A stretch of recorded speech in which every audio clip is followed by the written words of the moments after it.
You're tuned in to the It's Real podcast with your hosts, Kayla Kallander and Andrew Yaggie. Each week, we'll talk about what happens behind the scenes working full-time in real estate and share with you real-life stories, our successes and failures as we work to help consumers and industry professionals reach their real estate and real-life goals. Here we go. It's episode 46 of the It's Real podcast. I'm Kayla Kallander and I'm a mortgage lender. And I'm Andrew Yaggie and I'm a real estate agent. And Kayla, I'm so grateful that you remember how to introduce us because I feel like it's been a hot minute or two since we've recorded an episode. I know, and people are noticing. They're like, hey, I haven't seen your podcast for a week or two. What's going on? Have you really had people mention it to you? I have. I've had a few people. They really hop on LinkedIn or Facebook Live. That's where they're getting it. And then I also have a really good friend. Her name is Rachel, and she's just so dedicated to us. And she's like, I love this. And she's not even in real estate. And she's like, this is where I get my data, my info. So sorry to our fans that we've taken a little break. Andrew and I have been a little busy, but all for good things, right? I would say all for good things. Well, and really just all in helping people reach their goals, right? Because people always ask, hey, how's the real estate market? As they ask you as well. And I always tell people, hey, that's a very interesting question. Why do you ask? Because it really does, depend on what side of the aisle, or, are you a buyer? Are you a seller, investor, whatever the case? And so I kind of liken the market, up to this point, or up to maybe the beginning of May, Kayla, it's kind of, ebbed and flowed. It's been kind of touch and go, busy and then slow and whatever. And now, I feel like in May, it just has been bananas. It has. I've seen some properties, especially if they're desirable, sell over $20,000 over asking. Even some that are maybe slightly less desirable, really, fetching a nice sum. Well, and the thing is you and I've talked, people are starting to become okay with the market. They're starting to understand that this wasn't just a little blip on the radar. They're seeing it as, okay, this is something that is not going away. If I want to, be in a home and start creating, wealth, this is what I might need to do now. And so people are starting to come to terms with that a little bit more. So that's been what I've noticed. Yeah, absolutely right. And you're right. I mean, obviously, we've seen a lot of people, through the course of this year, the more motivated ones, the ones that are like, hey, I need to make a move, whether it's something related to, to work, a changing life circumstance, a death, a divorce, some other change, downsizing. And now there are a lot of other people who are in the marketplace. And the thing that, it's been really interesting to me is even the number of people, Kayla, out there who they approach me and they're like, hey, I really want to buy a home, but my credit's no good. Or, I've had this issue. I know I can't get into a home, but what options? Do you know of any rentals? It's like, well, hey, let's talk about it. Let's talk about your goals and let's work towards a plan for you. And actually, again, like we always say, if you align yourself with a professional and someone who really knows what they're doing in the real estate realm and is well connected, home ownership may not be that out of reach for you. And I think it's when you talk to the right people. And I just got off a call with someone at a title company, and we were talking about how the mainstream media is so confusing for people, whether it's, the NAR settlement, or it's interest rates, or it's, the Biden administration, whatever it may be. There's a lot of things that are a lot of noise, and clients, consumers, they get confused.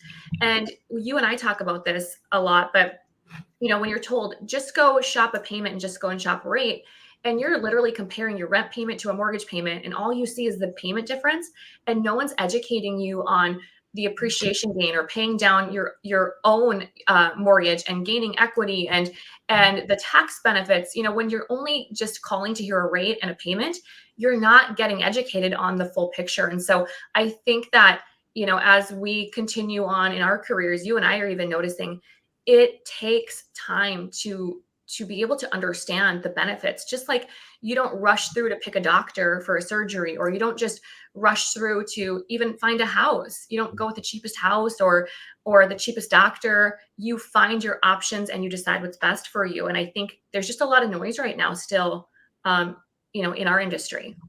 Absolutely. And I was going to ask you because I feel like someone struck a nerve with you, Kayla, somewhere along the lines recently. Because I was on Facebook and I kind of found your reel that talks about that very topic that you just mentioned. Yeah. People going and basically saying, hey, what, be sure to shop your rate. You When know, whereas, go ahead. when when I see industry professionals, so I had seen a realtor that posted, "Hey, when you're talking to a lender, make sure you're shopping rates, find the cheapest rate." And the whole message was cheap rate, find the rate, shop around. It's a race to the bottom. You can make 100 dials and find someone cheaper that day, and a Quicken or a Rocket or where I work or someone local, and then the market shifts in an hour. And so the reason that I made that reel was it just broke my heart because I see people that chase a rate and then I see them get in these situations where they're paying way more in closing costs. They're in an adjustable rate mortgage. Their goal is to maybe move out of their house in 2 years because they're a traveling nurse or something of that sort. And so it doesn't make sense to pay all this money. Or maybe they need the down payment assistance to be able to afford the house, and that's not even offered. And so when I see these comments from industry professionals just saying, go and shop a rate, that's like saying, go and make sure the home that you find is the cheapest. Doesn't matter if it meets your needs, find the cheapest. Or, when you're choosing where to go for your anniversary dinner, make sure, you tell Katie, hey, we got to go to the cheapest. If that was the case, everyone would be having their anniversary dinners at McDonald's. And so I like to bring this up because the clients that I see getting excited and motivated and feeling confident and not scared on closing day signing on the bottom line, it's literally because they're educated and it's not because they're chasing a rate. And they're making the decision to buy a house and lock in the rate that they want because they're educated and empowered. So it struck a nerve because I'm super passionate about education for our clients.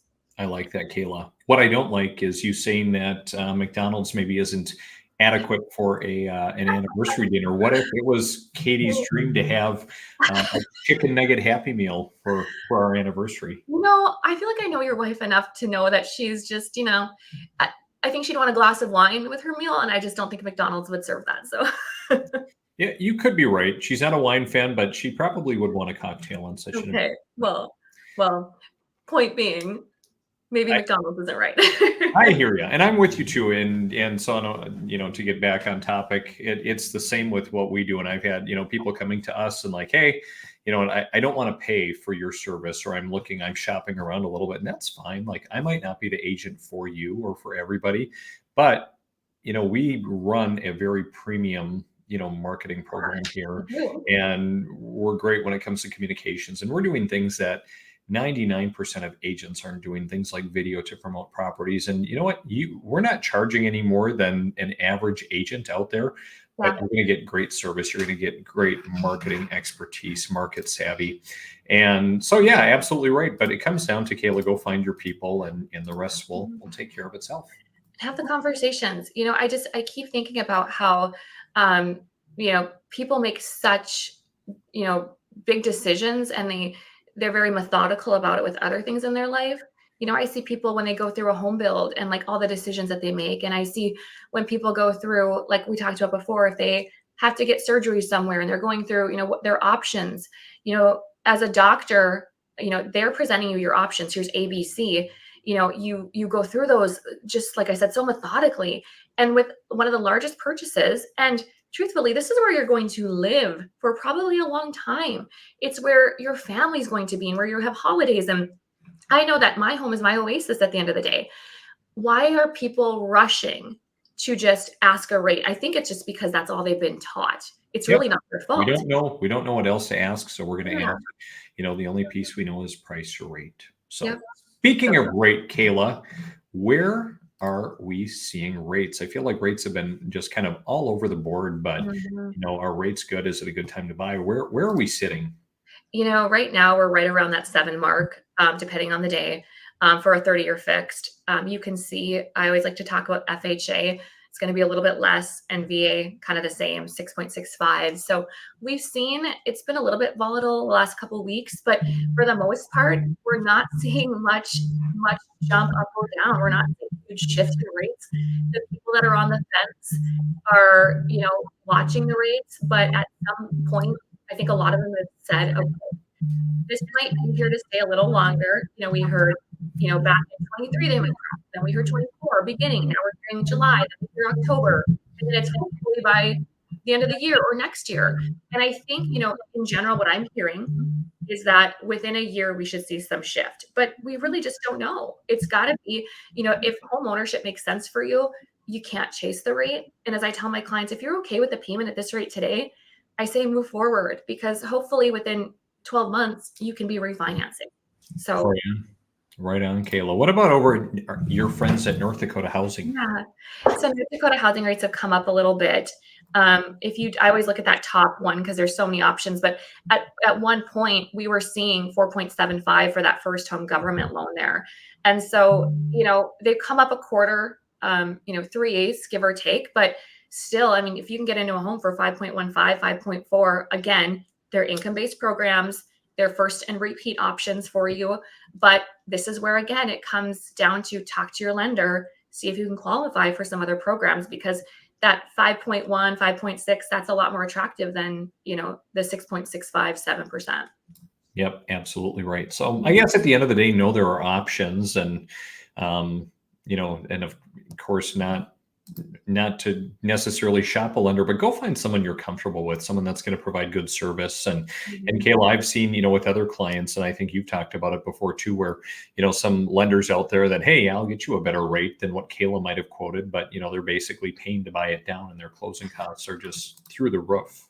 Yeah, and I think too, right now, people are looking at the rate and not the fees. And so I'll have conversations and I'll say, hey, how long do you plan to have this loan for or this house for? And they're like, I'm not really sure. And I'm like, okay, that's pretty normal. But, rates might come down in a year, but you're paying so much money that your break even point is 6 years. So if you don't think rates are going to come down in 6 years, or that you might be moving within those 6 years, why are you paying so much in fees when your break even point is that far out? So it's just about the education. Right, for sure. Mhm. Well, we're seeing more and more movement in the market, Kayla, which is kind of fun. And, maybe good to share just some quick market stats as well, because a lot of people are always asking, hey, what's on the market? Are homes selling? And so we have seen, I'll share your market, the Fargo market first. You can just see that, there's been obviously a little bit of a drop off in listings over the winter, and listings are steadily increasing. List prices continue to be up, meaning that, of course, home prices are generally appreciating. A lot of people have been sitting and worrying that, hey, we're gonna see a huge fallout, and home values are going to drop. Just really hasn't happened and isn't likely to happen. I want to talk about absorption rate, Kayla, and that, of course, means the number of month supply homes on the market. Generally, anything less than 6 months supply of homes on the market is a seller's market. Anything over that, a buyer's market. And so we still don't have a lot of inventory. You can see here where, there's less than 3 months inventory in the Fargo market. We can see more inventory has come on, which is inherent of spring as well. And homes are selling, pretty close to listing price, maybe a few concessions.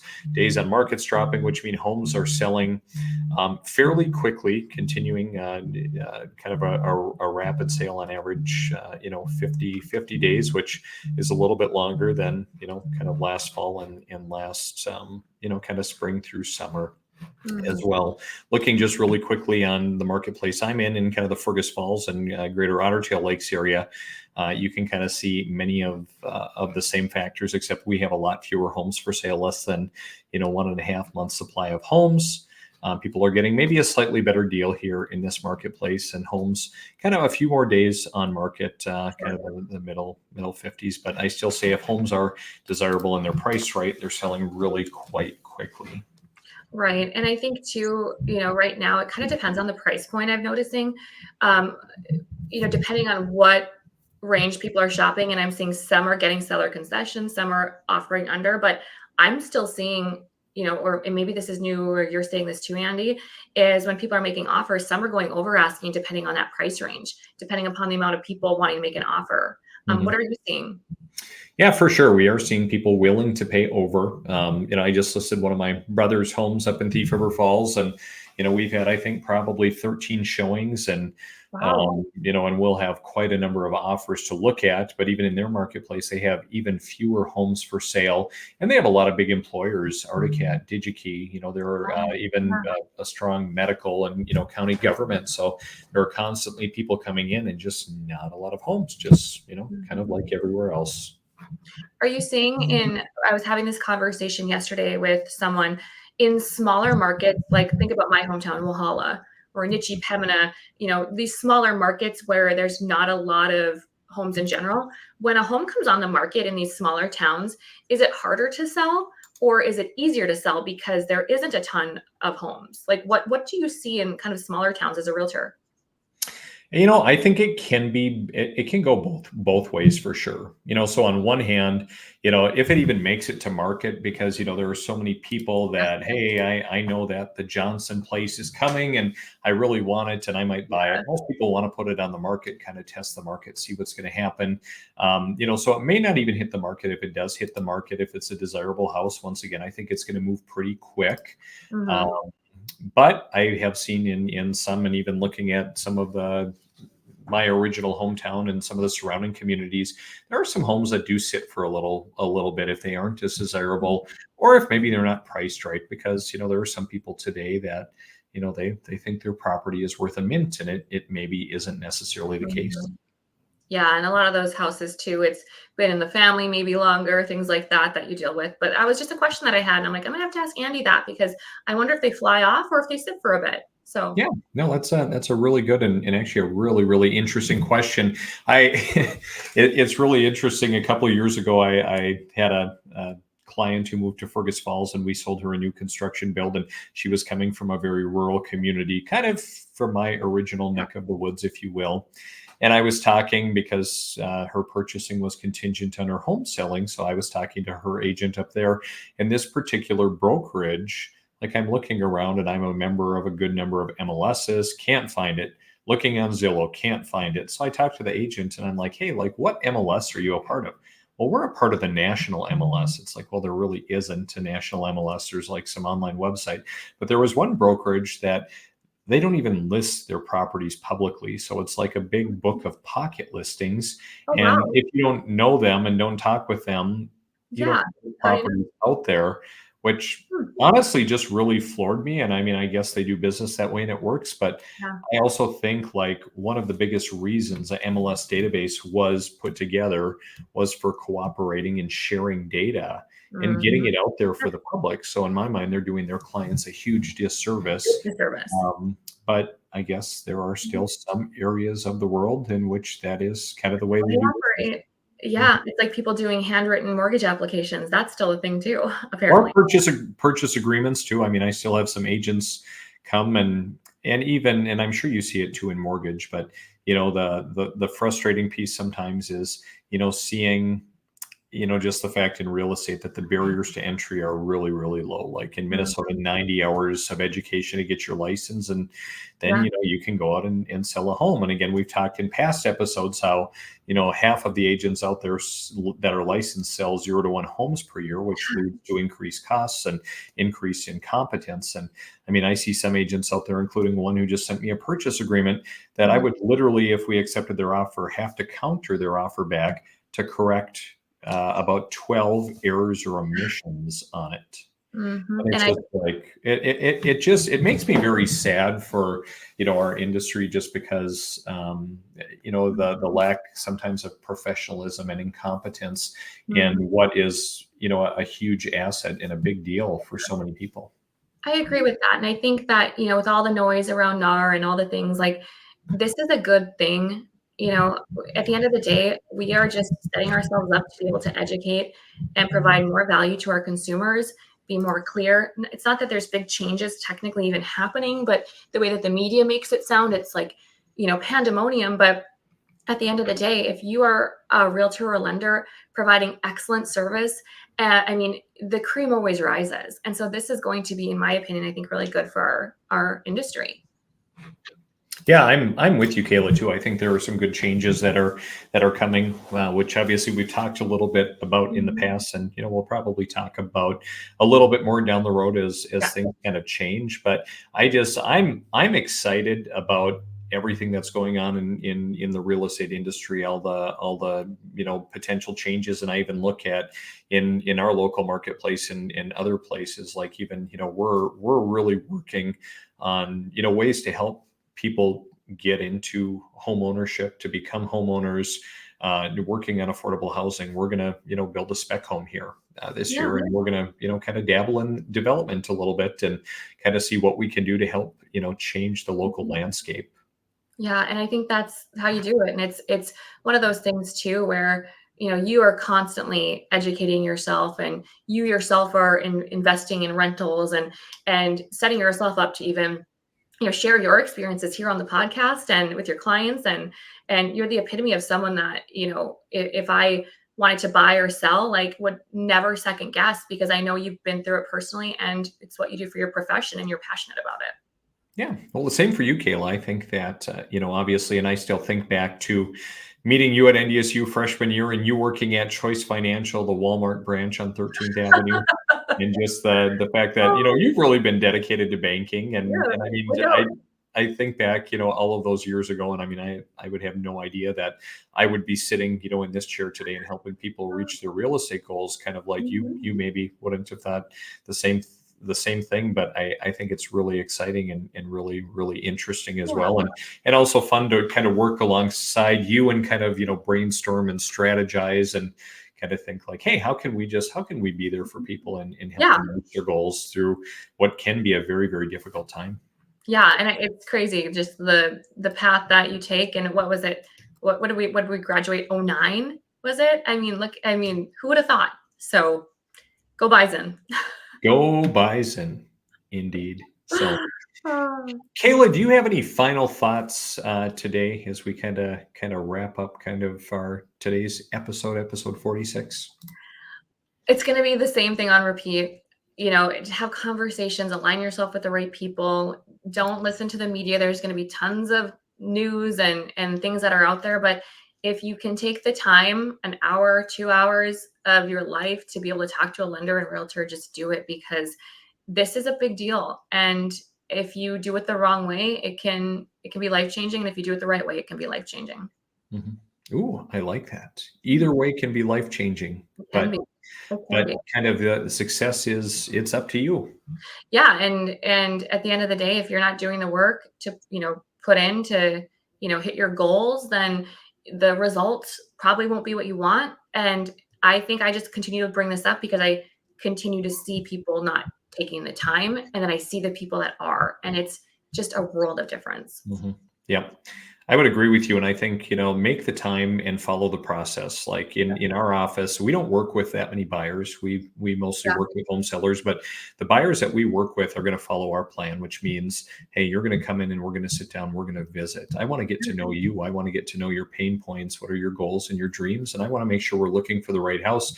There are so many people out there, like we talked earlier, that just talk price, price, price, price, rate, and that's the only thing that matters. Mhm. But I think if more people would dive in and work through the process, and even those that do come through my door, Kayla, and are willing to work through the process, we have amazing success for them. So just Mhm. find someone that you like to work with and follow Yeah, the process. I agree. And also, before we head out, I want to know, what is the Yagi family doing for Memorial Day weekend? Oh, that's a great question. I've been just so nose to the grindstone. I haven't even thought ahead to the holiday weekend, but I don't know. Actually, I should say that I suspect my wife has, some pretty intricate plans for us. Um, so I think we're going to hang out in the Fergus area a little bit. I think we'll be around Otter Tail Lake. Actually, Kayla, I'm sure you're going to be out around the lake. And if you are, we're having an open house Sunday on kind of the southeast side of Otter Tail Lake, kind of a new development from noon to 2. Norwood Beach Development is what it's called. And so you guys should swing out and kind of take a look. I'd love to get your feedback. But we'll Yeah. be doing an open house, probably doing a little bit of real estate. Yeah. but also relaxing a little bit. How about you? I've got I have what 18 nieces and nephews. So one of them graduates this weekend, so we'll head up to Pembina to celebrate her, and then we're having some friends to the lake. And I think I haven't really talked to them, but for a couple days, and the weather looks okay. We'll see, but I'm hoping Taryn doesn't have too many plans to work at the lake. It's more just fun. It's Sure. a little relaxing. Yeah. So we'll see. Well, good for you. I hope you enjoy the weekend. I hope I see you at the open house. And Kayla, it's Yeah, great to I wrote connect it down. and get back on track. And so Yeah, we look forward to connecting for another episode next week. Enjoy the rest of the day. I will if you will. See ya. See ya.